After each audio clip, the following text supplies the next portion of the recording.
Je sens que vous allez bien rigoler avec cette vidéo, mais prêtez bien attention parce que certains éléments peuvent être très importants d'un point de vue médical. Et je vous dirai à la fin de la vidéo si c'est vrai que quand on n'utilise pas notre pénis pendant une longue période, il peut s'atrophier, on peut le perdre, quoi. Réfléchissez-y et je vous donne la réponse à la fin.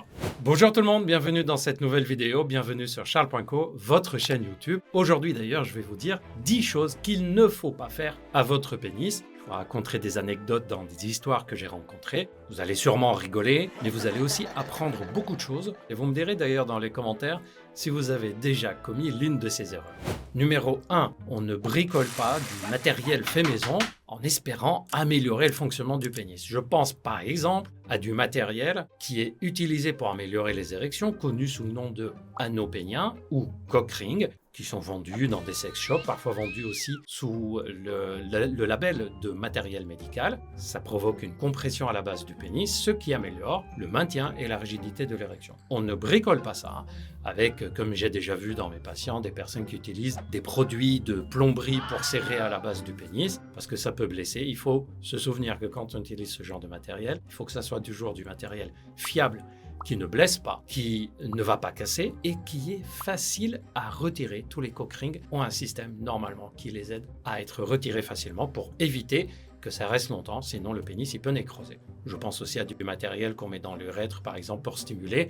Bref, on n'utilise pas des produits qu'on a fabriqués de nous-mêmes sur le pénis sans être sûr que c'est fiable. Numéro 2, on ne nettoie pas le pénis de façon excessive. L'excès d'hygiène peut provoquer des problèmes cutanés. Par exemple, ça peut provoquer des balanites, qu'elles soient inflammatoires, de l'eczéma parfois en réaction à certains produits de nettoyage. Ça peut provoquer aussi des risques d'infection comme les mycoses répétées au niveau du pénis parce qu'on a besoin des bons microbes au niveau du gland. Si vous voulez tout savoir sur la meilleure façon d'avoir une hygiène du pénis, allez voir la vidéo que je vous ai déjà faite là-dessus. Avant de continuer, je vous rappelle que Charles.co n'est pas seulement une chaîne YouTube, c'est aussi une plateforme de téléconsultation sur laquelle vous pouvez consulter des médecins spécialisés dans les troubles sexuels. Donc si vous avez par exemple des problèmes d'érection, des problèmes d'éjaculation, baisse de libido, suspicion d'andropause, il vous suffit d'aller sur le site charles.co, de remplir le questionnaire médical spécifique à la problématique et de prendre un rendez-vous de téléconsultation. Lors de la téléconsultation, qu'elle soit par visio, téléphone ou par messagerie écrite, le médecin fera le point avec vous, vous donnera son avis, ses conseils. S'il y a besoin d'examen, il vous les prescrira et s'il y a besoin d'un traitement, il vous le prescrira aussi de façon adaptée à votre problématique. En tout cas, vous connaissez peut-être ma phrase favorite, quand on a un problème sexuel, on ne reste pas seul face à ce problème. On consulte son médecin traitant, un médecin sexologue en ville, ou on téléconsulte un médecin si c'est plus facile pour vous. Et Charles.co a été créé justement pour faciliter cette démarche. Numéro 3, on n'applique pas sur le pénis des produits qu'on a fabriqués de nous-mêmes. Je pense en particulier à des crèmes, des huiles faites maison. Par exemple, j'ai déjà eu des personnes qui ont un manque de sensibilité au niveau du pénis ou qui voulaient augmenter la sensation de plaisir, qui ont appliqué des huiles piquantes. Ça brûle la peau du gland est très très sensible. J'ai déjà eu aussi des personnes qui ont appliqué des choses qui sur le fond pouvaient se comprendre, comme par exemple l'huile essentielle de clou de girofle qui diminue la sensibilité. On utilise le clou de girofle pour diminuer la sensibilité des gencives. Et dans une vidéo sur les techniques peu connues pour traiter l'éjaculation rapide, je vous avais parlé des produits qui diminuent la sensibilité. Sauf que l'huile essentielle de clou de girofle, utilisée de façon directe, est très abrasive, c'est-à-dire elle brûle la muqueuse, ça peut l'abîmer fortement. On doit la diluer, l'utiliser en toute petite quantité. On la dilue par exemple dans de la vaseline ou dans une huile neutre. Numéro 4, le gel king, vous l'oubliez. Le gel king, c'est une méthode qui circule régulièrement, ça revient à la mode régulièrement, qui est censée augmenter la taille du pénis. Ça consiste à quoi? On est en situation de semi-érection et on va faire des mouvements d'étirement, de tirer sur le pénis, un peu comme si on voulait le sortir de notre corps pour l'allonger. Cette technique, vous l'oubliez parce qu'elle a été associée à des lésions traumatiques au niveau du pénis, des petites fissures, des petites lésions vasculaires. Et donc ça expose à quoi? Plus tard des troubles de l'érection ou une courbure du pénis parce que les petites micro-cicatrices à l'intérieur vont faire de sorte que la cicatrisation se fait de façon fibrosée, c'est-à-dire, allez, on va dire que ça s'enflamme et donc ça cicatrise, mais il y a une courbure. Le gel king, on l'oublie.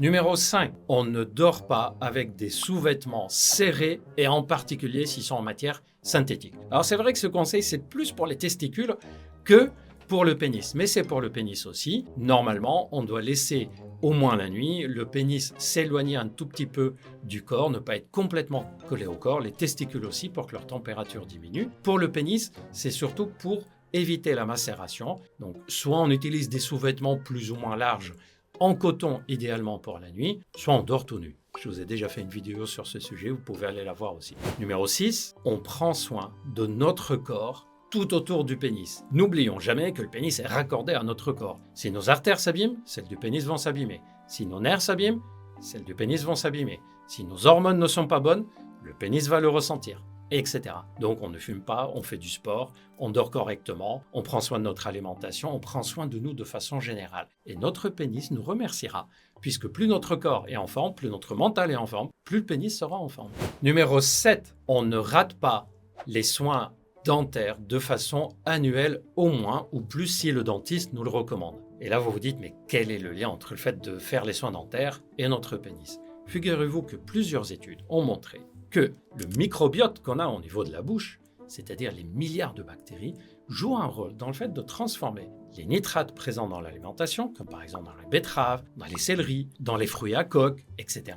Ça les transforme en monoxyde d'azote. Or, le monoxyde d'azote, c'est ce qui va aider la vasodilatation dans notre corps. Ça va diminuer le risque, par exemple, d'hypertension artérielle et ça va diminuer le risque de troubles de l'érection parce que l'érection a besoin des artères qui s'ouvrent. Donc, si on ne fait pas nos soins dentaires régulièrement, si on n'a pas une bonne hygiène bucco-dentaire, le microbiote va s'abîmer. Si le microbiote s'abîme, on va tirer moins de bénéfices de l'alimentation qu'on a sur le plan de nos artères et donc on risque, à la moindre difficulté, d'avoir des artères qui fonctionnent moins bien. Un des symptômes des artères qui fonctionnent moins bien, c'est les troubles de l'érection. Numéro 8, on ne reste pas longtemps assis aux toilettes. Si au bout de 10 minutes, on n'a toujours pas fait caca, on n'a toujours pas fait pipi, on se lève, on sort et on verra plus tard pour refaire. On ne reste pas longtemps, 20-30 minutes avec le smartphone en général, en train de regarder des trucs. Pourquoi? Parce que ça va étirer le système neurologique de la zone génitale et aussi le système artériel et ça peut à la longue